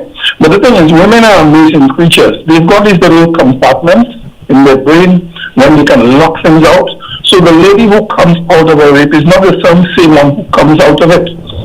And people, the youngsters, men generally, have got to be spoken in this sort of a way so they can appreciate this thing is not a game. You're actually killing someone when you force that sort of violence upon the person. And sometimes it isn't just rape, it's actual physical violence involved, and on occasions it escalates into something else. But we really need to have community-wide, national-wide education, starting from very, very early. Young men have got to learn that they cannot keep on doing this sort of thing. And when people are caught doing this, that attitude we have of protecting my brother, protecting my father, people have to be urged to let it come out, because you are part of a society, and every time you do something that causes damage to any one person, you're actually damaging the society. It's something that has to be handled in a different way completely to what is being done at the moment. And I really wish that the people who are in the position to do something about it, do something about it. We simply cannot continue this way. We cannot. Caller, let me ask you a quick question, and I get a response from Natoya. You've done your sufficient coverage on this societal ill. Why have we not made the change as a people, as a country, and we continue to accept it and it comes across now as a habit, a nasty habit in the St. Lucian society? Why? I've reached the conclusion that unless it happens to somebody close to you, you don't care. We are a caring society in some ways, and in other ways we are not a caring society. And I can give you stories of things I know firsthand that has happened in this place, and it sounds like another world, but it really does happen. And guys talk about this thing on a casual basis. They just throw it out, and nobody chastises them. It's almost as if in a group of 10 guys, there isn't one. Because when you say, what are you doing? Yeah, because here's what Natoya described this morning, the growing trend of gang rape. So it's now a habit, and you have perpetrators feeling comfortable, not just me, but I'm comfortable if 2 or 3 people. But you're making a mistake here. It's not a growing trend. It has always been there. It has always been there. Now perhaps it's being spoken of a little bit more. People even feel bold to talk about it or whatever. But it has. I remember as a child hearing these stories. I am 69 years old. I remember as a child. I'm talking about when I was 9 or 10 years old. I heard those things. So it's not a growing trend. It's always been there. We live in a peculiar society where people are unwilling to face up to the truth of something. For example, you will know that your brother has raped a girl. You will not speak to the authorities. Your parents will not allow you to speak to the authorities because of the shame it's going to bring on the family. The boy will be shipped overseas. People do these things. And that is the sad part of it. So, you've got to start to ingrain it in people from a very early age. I'm talking as early as about 9 or 10. Talk to them about respect for other people. Talk about respect for themselves. Let them understand the impact of this antisocial behavior, what it could have on society as a whole, and so on. It's something that must never be ever stopped. You have to keep on hammering it into them. Zero tolerance, absolutely zero tolerance. Stop the wajma. Stop the arrangements. We've got to attack it, otherwise it will never stop. And you will always have the pain that goes with this thing. Yeah. It is painful, Siobhan. It is very, very, very painful. We have to kill it. Yeah. Thank you, caller. Take care. Yeah. Natoya, your response, if any. Shannon, the caller could not have put it any better. It just brings to light the number of years that society and the system has continued to fail victims, and it's heartbreaking, to be honest. That caller is 69. He remembers these stories of gang rape from 9, dating back to the time of the father of the nation, and we know all too well these stories. We continue to turn a blind eye, but we have victims growing up facing these things over and over again. Just go figure what sort of society are we really raising, and the future impact that this trauma will have on society. People are going to continue killing I can people. give you a clear picture, Shannon. If we look at society, about 70% of our women have been raped, and they have been silent. That in itself, 70%, mind-boggling. But I take it from you, Natoya. I take it from you. If you have time, just go through your social media and you will see a lot of victims are coming out. They either make a post, they either come live, or they either put something in reference to rape. And it'll basically, if you have 1,000 friends, I'm guaranteeing you'll get over 20 posts about rape. Yeah. Natoya, again, thanks for coming on, and we'll be in touch with you as you continue your advocacy for victims of such incidents. Natoya, all right, enjoy the rest of your morning. You as well, and you stay strong. Natoya is an advocate, and she's a victim of abuse herself, sharing her story and sharing her advice with us this morning. A strong woman, she is, no doubt. We'll continue our discussion. I had another victim who is on the schedule. I need to try to reach out to her, but because initially when we were scheduled to speak with her last week, bam, you had that reported case in Denry Valley of the 4-year-old, and that triggered some emotions in this lady. She was forced to cancel Councillor interview. Her name is on my schedule this morning. So too is that of Government Minister Sean Edward. So we'll take a quick commercial break here on the platform, and then we'll come back to wrap up. We end on top of the hour of 9 o'clock. It's not a happy topic, but still we extend happy holidays to you and yours.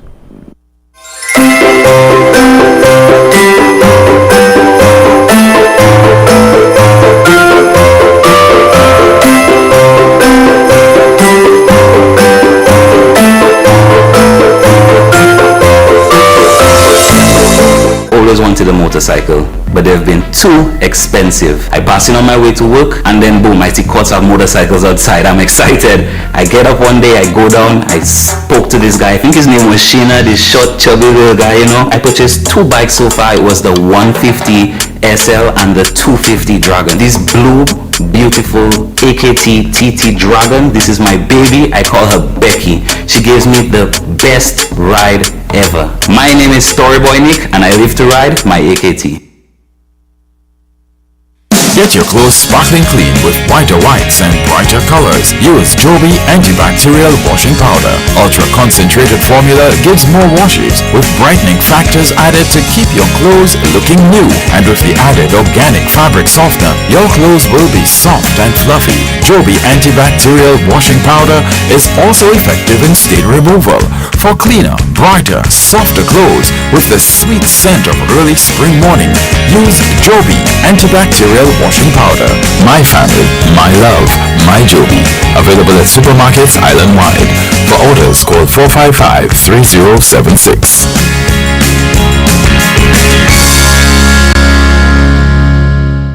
A young man from Bagatelle is dead. He calls on his public to not stigmatize his steel accidents along the Vexor Highway.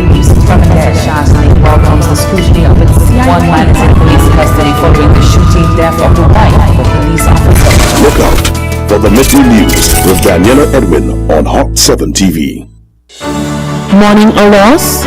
Hot 7 TV wants to help you celebrate the beautiful memory of your loved one with In Loving Memory, celebrating lives. Whether it's a birthday, a wedding anniversary, or some memorable occasion, or the anniversary of the passing of the dearly departed, Hot 7 TV will create a moving video tribute of that special person, showing how much he or she meant to you.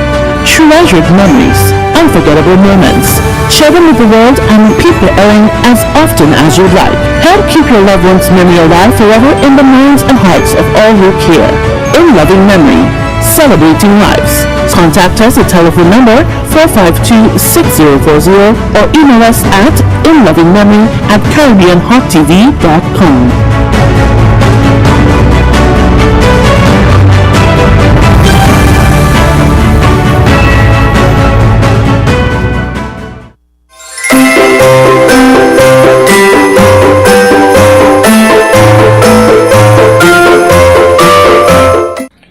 Hi folks, I travel quite a lot and would sometimes be out of the country for weeks at a time. The good news is that because of the internet and modern technology, I can always stay in touch with what's happening in St. Lucia. And when I do, my go-to site is Good Morning St. Lucia, Vibes at Sunrise with Shannon Lebourne. Up-to-date news, good discussion, interesting guests, and a great host. What more could anyone ask for? My name is Richard Peterkin, and I endorse this message.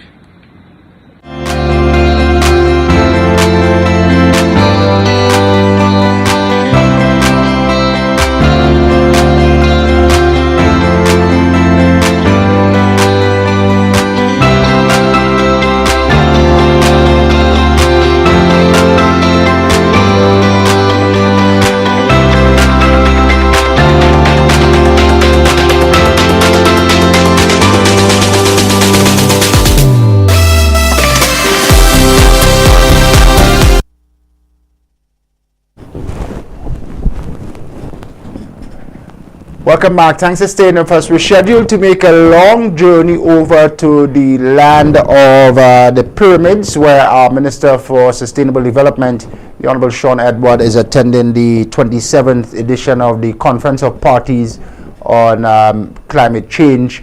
I noticed that the minister would have just logged into our Zoom invitation, and he should be on with us momentarily, live from Egypt. Just before the minister comes on, as we continue to prepare for him, let me just review some feedback on the online platform. Nigel is saying it's not a growing trend. It existed for as long as I can remember. It's one of those nasty remnants of enslaved people, but we've done nothing to wake up the society over the years. The victims have themselves been victims. I remember a group of college boys in the 1970s who were accused of gang raping this one convent girl. No doubt the stories date back for a few decades. The minister was just on. I saw him logged on. He's still there, I'm told. He just disappeared off my video feed. So we will reconnect with him in just a bit.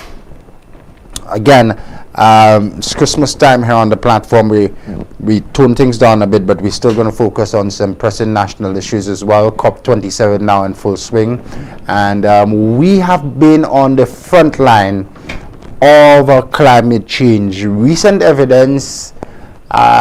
2 Sundays ago, we saw the devastation in the north of the island.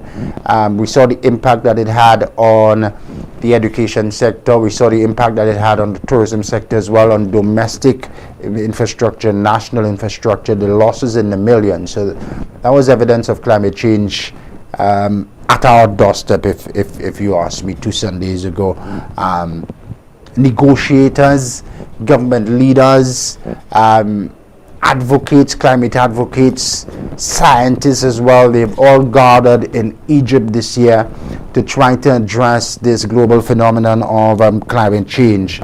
They're looking at adaptation, they're looking at funding, they're looking at climate financing as well. They're looking at how the more industrialized world and countries can contribute to reducing greenhouse gas emissions, which contribute largely to climate change. The climates have been warming, the sea levels are increasing, and we see an increase in the volume of storms, and these storms are coming in greater intensity as well.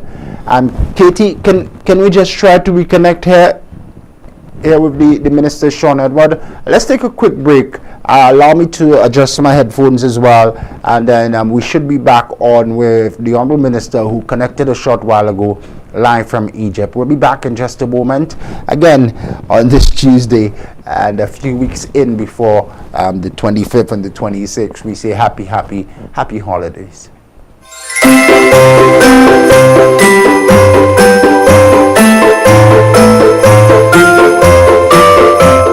Ooh la la! See what's new at Quartz. We've got great deals on living and dining room sets, appliances, electronics, and smart devices, and more. Shop today with no cash using Quartz Ready Finance, 3 to 48-month payment plans available. Shop in store or online at shopquartz.com. Come see what's new and take advantage of these great deals. Only at Quartz. Bringing value home. Conditions apply. Mourning a loss? Hot 7 TV wants to help you celebrate the beautiful memory of your loved one with In Loving Memory, celebrating lives. Whether it's a birthday, a wedding anniversary, or some memorable occasion, or the anniversary of the passing of the dearly departed, Hot 7 TV will create a moving video tribute of that special person, showing how much he or she meant to you. Treasured memories, unforgettable moments. Share them with the world and repeat the airing as often as you'd like. Help keep your loved one's memory alive forever in the minds and hearts of all who care. In Loving Memory, celebrating lives. Contact us at telephone number 452-6040 or email us at inlovingmemory@caribbeanhottv.com.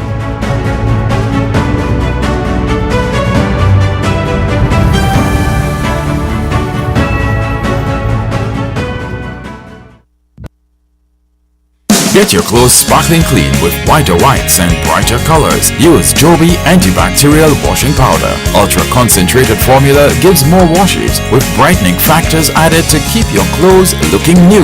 And with the added organic fabric softener, your clothes will be soft and fluffy. Joby antibacterial washing powder is also effective in stain removal for cleaner, brighter, softer clothes with the sweet scent of early spring morning. Use Joby antibacterial washing powder. My family, my love, my Joby. Available at supermarkets island-wide. For orders, call 455-3076.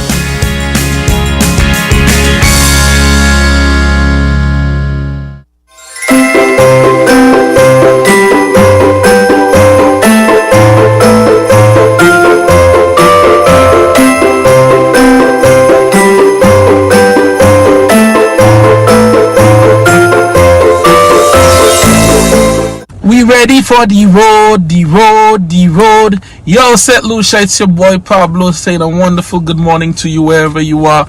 And don't forget, every weekday on Hot 7 from 6 a.m. to 9 a.m. something called Vibes at Sunrise with your boy Shannon Lebourne. Tune in to keep informed on the latest news and everything going around in the country. You don't know the vibes. Pablo in the building.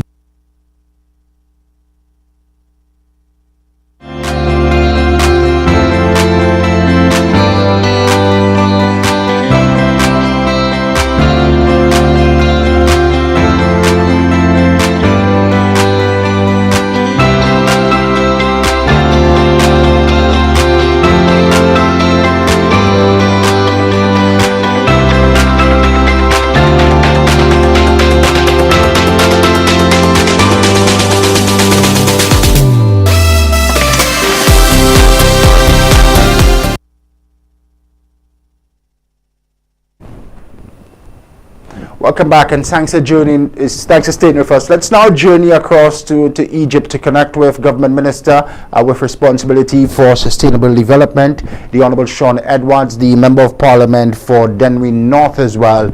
He is representing the government and people of St. Lucia as government ministers, negotiators, climate scientists and advocates journey and gather in Egypt this year for the 27th edition of the Conference of Parties on Climate Change. Let's put the minister on down, and we say good morning. It's perhaps mid-afternoon in Egypt now, but thanks for agreeing to come on, Minister.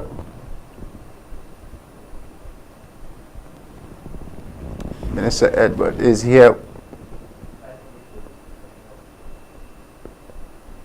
Dad, I can't hear you if you're saying something to me. Yeah, we're having some Wi-Fi connectivity issues over in Egypt there with the minister at the COP village where all the negotiators are at the hub. We could anticipate that there are thousands of mobile devices and laptop computers down there, making connectivity a bit challenging. Perhaps we should be able to sort it out in just a bit and have a discussion with the minister. As we reported our top story this morning, St. Lucians were placed on edge last evening as the rains came down across the island, I'm told. There's reports of flooding in some communities in the city of Castries, the capital city, Castries. There's flooding, heavy flooding on Jeremy Street, other sections of the city as well. You also had flooding in cul-de-sac as well. And by the way, the tourism and hotel sector was not spared. Floodwaters invaded the premises at the Sanders Regency in Latok, and the Edgewater suites were themselves underwater. So again, the rains came overnight. You would know and appreciate that the topsoils across the island are already saturated. Our rivers remain heavily silted. Rivers and drains remain heavily silted, making conditions conducive for flooding and land slippage. So we saw real evidence of that last evening in around the city. The conditions, I'm told, on the outside have improved slightly thus far. We continue to monitor the weather, and we will have the latest update for you. Don, I'm going to send you a file now that I hope to put in before we end So the minister's attaché is on the ground in Egypt, and she's trying to engage with us.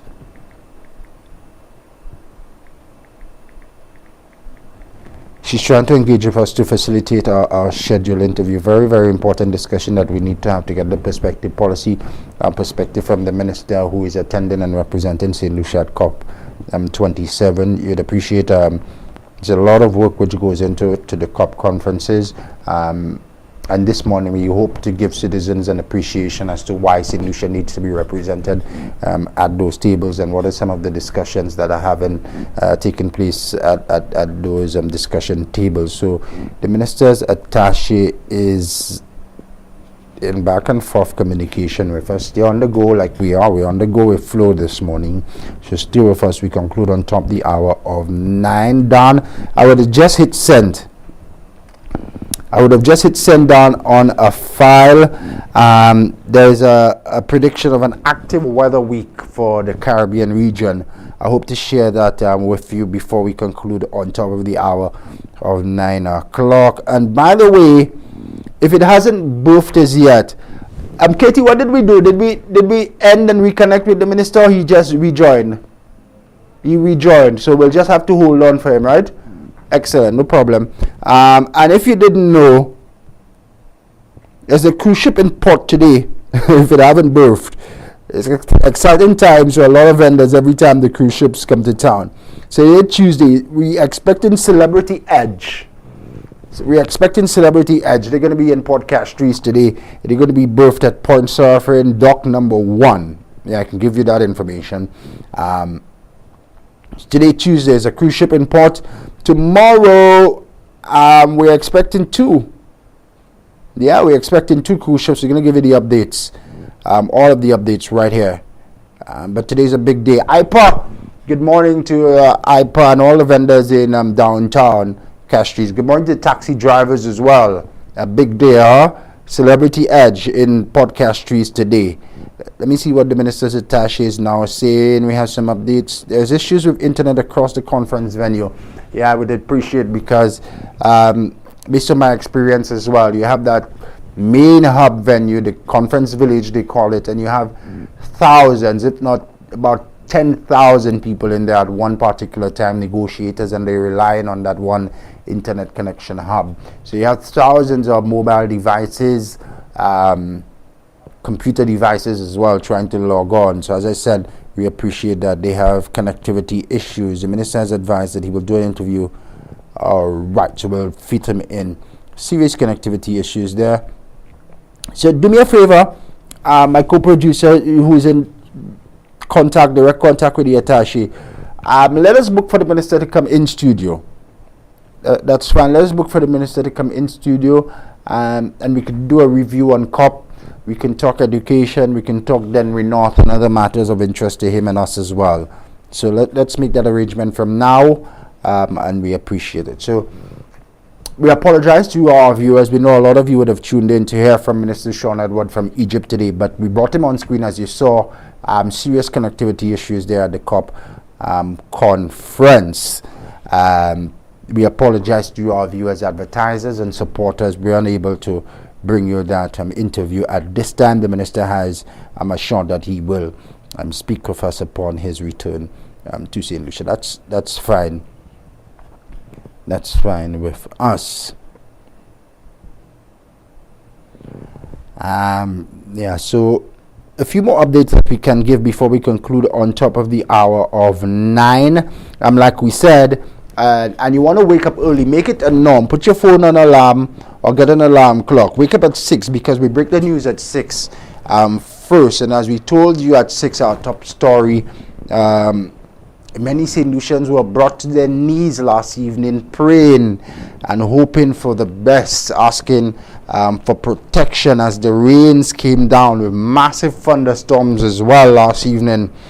Flooding in Castries. We showed you some exclusive video. We showed you what happened at Sandals as well. Their Edgewater Suites underwater last night. Cul-de-sac was flooded as well. The damage, according to preliminary assessments, well short of what happened during the November 6th trough. But there is a forecast, Dan. Is it ready? The file that I just sent. There's a forecast of some active weather conditions in the Caribbean region this week. Let's take a listen.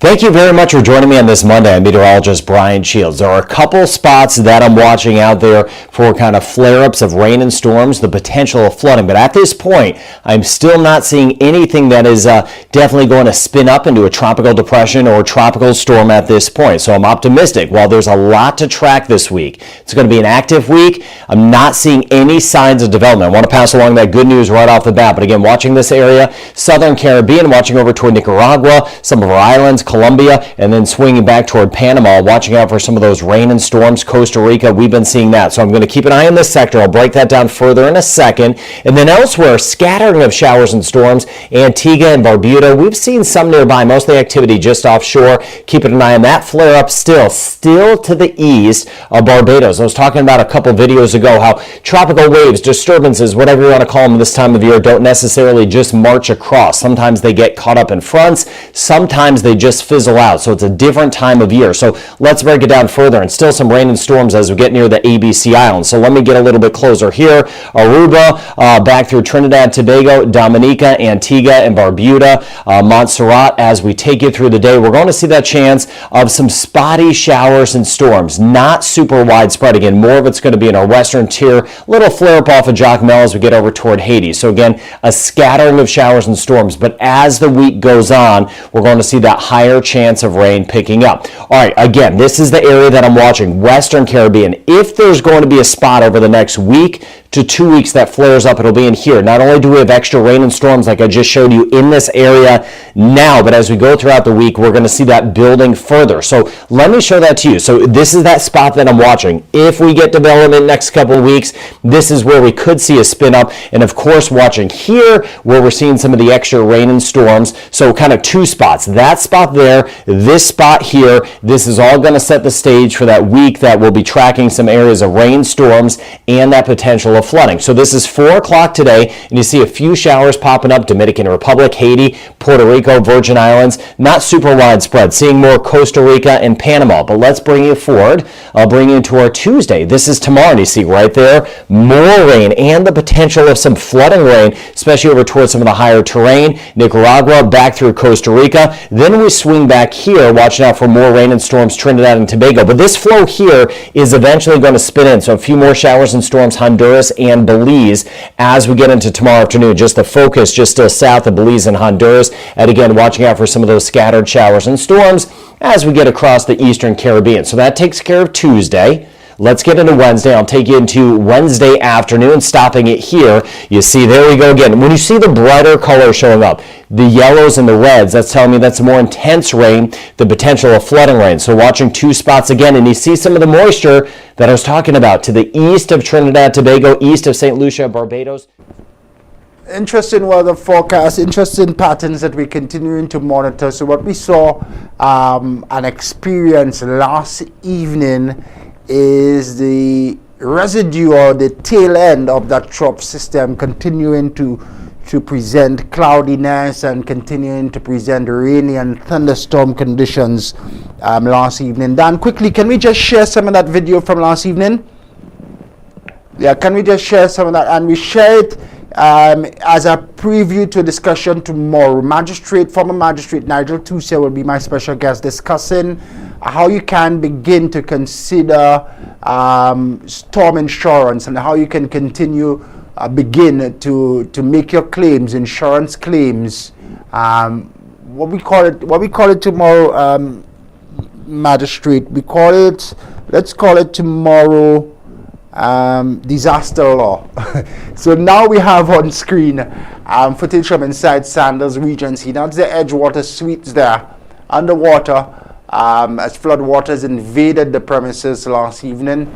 We know it would have been a challenge for the staff on duty last evening and management as well. We await the updates if there is one that's necessary for the public. We know that there was no loss of life. Unsure as to how much that rain last night would have impacted the guests who stay at that resort, but they were not spared. That there now is downtown Castries, and That's the Montbustan area, Block X area down there.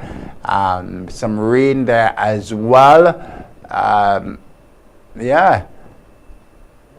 Significant rainfall last evening in and around Castries. The drains are heavily silted, making it conducive for flooding. The flooding happened in a real quick time. Getting paid after a disaster. I like that one. So tomorrow, Nigel says we'll call the discussion getting paid after a disaster. Tune in if you lost supplies, if you lost household supplies. You want to tune into this discussion tomorrow. Former magistrate Nigel Tousse will be my very special guest on the show. Topic: getting paid after a disaster. I really, really like that one. And now we can see Jeremy Street. Is it? Yeah, this is Jeremy Street. That's on screen now. Heavy flooding in and around Castries. We could take it now down. We have just about 12 minutes before we conclude. Correct, Don? Don says 9 minutes. So let's take in some review of the November 6th trough system and analysis on what really contributed. He hit the nail on the head, so replay some of that contribution as part of this week's edition of 2 Cent Tuesdays. Dr. Jimmy Fletcher will be our guest next week, Monday, looking at COP27 as well, looking at climate change. But today we hear from him on 2 Cent Tuesdays, not in its entirety, but significant portion of it comes on right about now. Again, tomorrow, getting paid after a disaster. Dr. Jimmy Fletcher is now on. Welcome to another episode of 2 Cents Tuesday.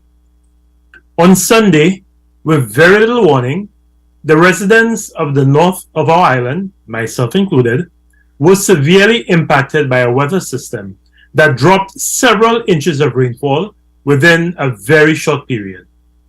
Within a few hours, roads were made impassable, homes were flooded, cars were submerged, and tens of thousands of people who live in the area between Bexar, Millet, and Rosalie were thrown into a state of panic and anxiety.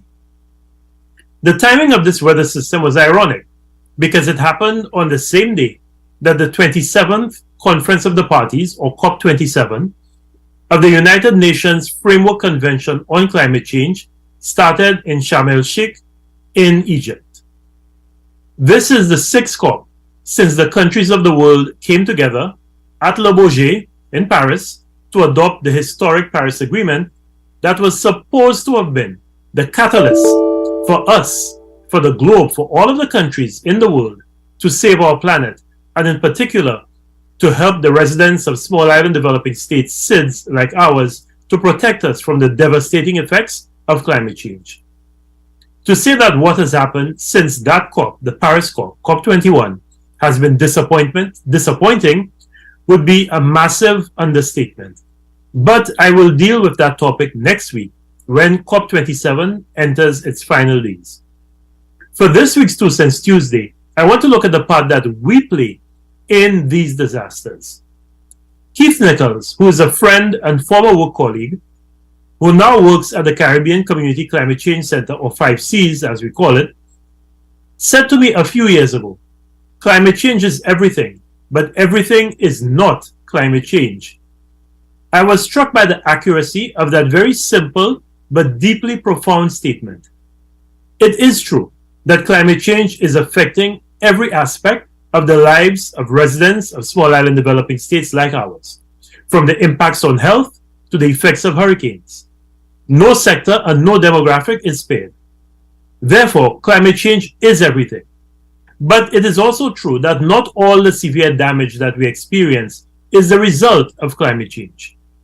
Unfortunately, and I do not like to admit this, we are worsening some of the impacts by our acts of commission, the things that we do, and our acts of omission, the things that we fail to do. That is why everything is not climate change. Now, do not get me wrong. Our climate has changed. We are in the middle of a full-blown climate emergency.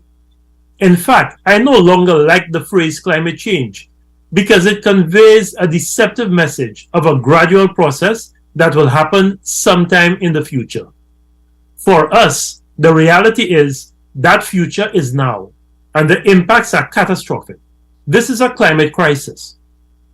But the level of damage we saw from the very heavy rainfall that took place on Sunday was worsened by poor or non-existent planning, uninspired and uninformed leadership, and irresponsible personal practices and behavior. Let's start with the first. We have not had any serious planning to guide the development of this country for well over 30 years. In fact, some may say since independence. Things just happen, or they are allowed to happen.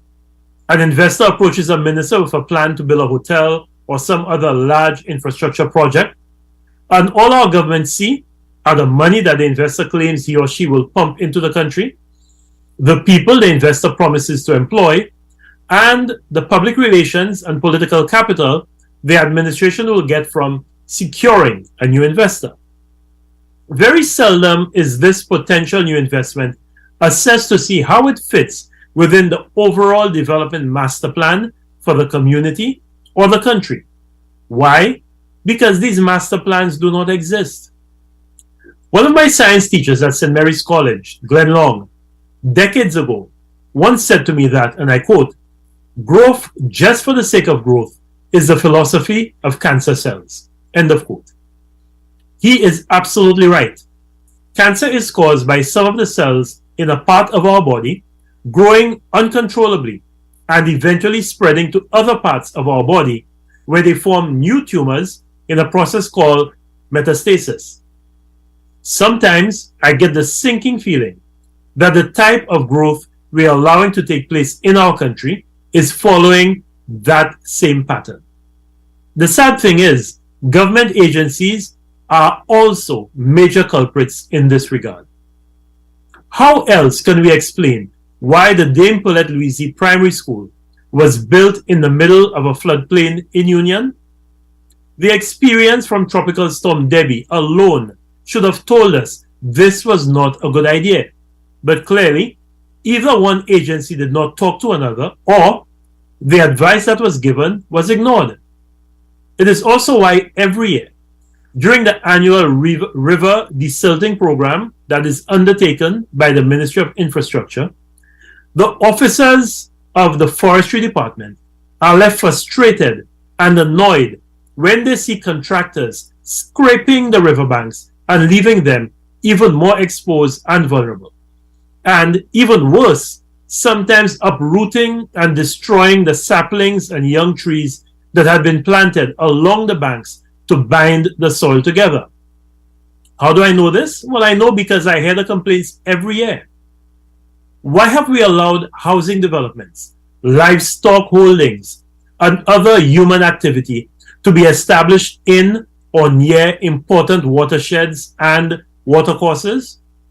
Why do we still allow people to build homes in flood zones? Two things inevitably happen. The watershed is severely compromised and contaminated by the human or livestock activity. And when there is heavy rainfall, like we had on Sunday, any and everything and everybody remotely close to the watercourse is left extremely vulnerable. Yet, we continue to do these things because we refuse to engage in any long-term development planning in this country. Then there is the issue of uninformed leadership. And on that issue, we come to the end of this presentation. We'll have Dr. Fletcher's presentation in its entirety. We played it last week. Decided to play excerpts of it again today because it's opportune now.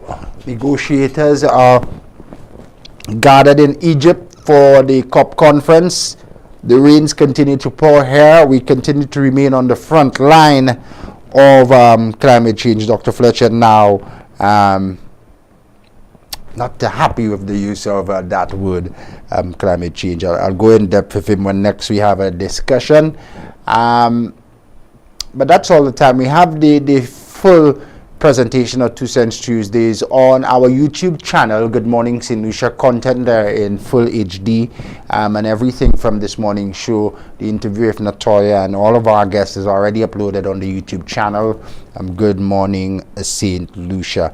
Hi to Sheldon Lionel, who says most of the people that got damages last Sunday during the trough did not have insurance, so they are at the mercy of Nemo and other helping organizations. Perhaps a sad reality, Sheldon, but tomorrow we'll discuss getting paid after a disaster. If you live in Corinth, Central Cash Trees, or one of these communities, Bex or cul-de-sac, adversely affected by the trough system of November the 6th, tune in tomorrow and find out how do you get paid after a disaster. It promises to be a good one. On behalf of everybody here at Good Morning St. Lucia, my hard-working staff and management as well, co-producer working extremely hard behind the scenes, all of our advertisers and sponsors, we thank you so very much. If you're cooking today, ensure that you use Sol gas. Dan, remind me, I want to share an argument before the week is done. You know, food cooks a lot better when you're cooking with Sol, you know. It tastes way better when you cook with that blue tank, that Sol cooking gas. I'll bring forth my discussion, my argument before we end the week. But you're cooking today, cook it up with Sol. We'll be back, God willing, tomorrow. I think we had a strong day today. Thanks for sharing your morning with us. We'll be back tomorrow, and as always, happy holidays.